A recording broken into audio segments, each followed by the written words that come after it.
எப்பொழுதும் மகிழ்ச்சியாக இருங்கள் நேயர்களுக்கு அன்பு நிறைந்த வணக்கங்கள்.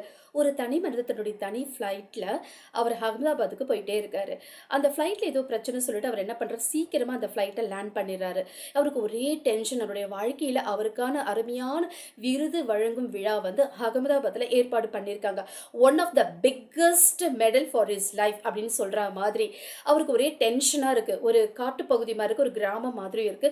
தூரத்துல இருந்து பார்க்கும்போது ஒரு கார், அம்பாசிடர் கார் நிக்குது. அந்த கார் டிரைவர் கிட்ட போயிட்டு, "உங்களால எவ்ளோ சீக்கிரமா முடியுமோ, என்ன அகமதாபாத்துக்கு கூட்டிட்டு போக முடியுமா?" அப்படின்ட்டு சொல்லிட்டு இவர் கேட்கிறாரு. உடனே அந்த டிரைவர் சொல்றாரு, "ஐயா நீங்க உட்காருங்கய்யா, என்னால முடிஞ்ச வரைக்கும் முயற்சி பண்றேன்" அப்படின்றாரு. இவங்க போக போக போக ரொம்ப வந்து புயல், காற்று, மழை, இடி அப்படின்னு சொல்லிட்டு ரொம்ப அதிகமா இருக்கு. அதே மாரி இருட்டாயிட்டுக்கிட்டே போயிட்டே இருந்துச்சு. "ஐயா இந்த இருட்டுக்குள்ள, இந்த மழையில என்னால இந்த கார வந்து என்னால ஸ்பீடா ஓட்ட முடியாது. மன்னிச்சிடுங்க" அப்படின்னு சொல்லிட்டு டிரைவர் சொல்லிர்றாரு. இவருக்கு ஒரே டென்ஷன். என்னடா போக முடியலையே அப்படின்ட்டு அவருக்கு அவரே சமாதானம் ஆயிட்டு தூரமா பார்க்குறாரு. ஒரே ஒரு வீட்ல மட்டும் சின்ன லைட் எரிஞ்சுக்கிட்டே இருந்துச்சு. அந்த வீட்டுக்கு போயிட்டு கதவ தட்டுறாரு. "அம்மா கொஞ்சம் கதவ திறங்க."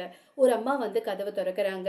"அம்மா நீங்க எதுவும் தப்பா நெனச்சுக்காதீங்க. நான் வந்து ஒரு விருது வழங்கும் விழாவிற்கு அகமதாபாத்துக்கு போக இருந்த அதாவது ஃப்ளைட் வந்து ப்ராப்ளம் ஆயிடுச்சு. அத லேண்ட் பண்ணிட்டேன். அதனால கார்ல போகலாம்னு நெனச்சேன். டிரைவர் வந்து இதுக்கு மேல என்னால போக முடியாது சொல்லிட்டாரு. நீங்க எதுவும் நெனச்சுக்கலன்னா, நான் இந்த நைட்டு மட்டும் தங்கிட்டு காலையில போயிடுறேம்மா" அப்படின்னு சொல்லிட்டு அவர் சொல்றாரு.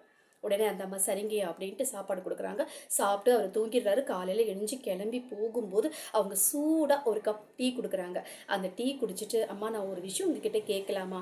"கேளுங்கய்யா" அப்படின்ட்டு அவங்க சொல்றாங்க. அவர் சொன்னாரு, "ராத்திரிலாம் முறுமுறுத்துக்கிட்டே இருந்த மாரி இருந்துச்சு. ஏதோ அழற சவுண்ட் என் காதுல கேட்டுச்சு. என்னம்மா பிரச்சனை? நான் தெரிஞ்சுக்கலாமா?" அப்படின்னு சொல்லிட்டு அவரு கேட்குறாருங்க. அதுக்கு அந்த அம்மா சொல்றாங்க, "எனக்கு 10 வயசுல பையன் இருக்கான். அவனுக்கு பிரெயின்ல ப்ராப்ளம். என்னால முடிஞ்ச வரைக்கும் நான் டாக்டர்ஸ் கிட்ட காமிச்சிட்டேன். ஒரே ஒரு லேடி டாக்டர் சொன்னாங்க, மலேசியாவுல அப்துல் ஃபரீதுன்னு ஒரு டாக்டர் இருக்காரு. அவர்கிட்ட நீங்க கூட்டிட்டு போனீங்கன்னா, நிச்சயமா இந்த பையனுக்கு வந்து சரியாகும்" அப்படின்னு சொல்லிட்டு சொல்லியிருக்காங்க.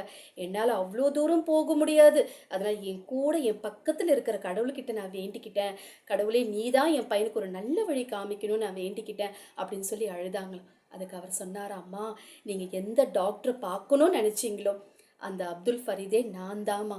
நான் உங்க பையன சரி பண்றேன். நான் உங்க பையனுக்கு குணப்படுத்துறேன்" அப்படின்னு சொல்லி அந்த பையனுக்கு ட்ரீட்மெண்ட் பார்த்தாராங்க.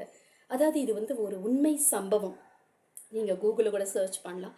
இது ஒரு உண்மை சம்பவம். நாம இருக்கிற இடத்துல இருந்து நம்மளால முடியாத பட்சத்துல நியாயமான கோரிக்கைகளை நம்ம முன் வைக்கும்போது, அந்த கடவுள்கிட்ட நம்ம வந்து வேண்டுதல் செய்யும்போது, நம்ம கிட்ட வந்து நம்ம வேண்டுதல் நிறைவேத்துவார். அவருடைய அன்பு எவ்ளோ விசித்திரமானது, எவ்ளோ ஆழமானது இல்லங்க. என்றும் அன்புடன் உங்கள்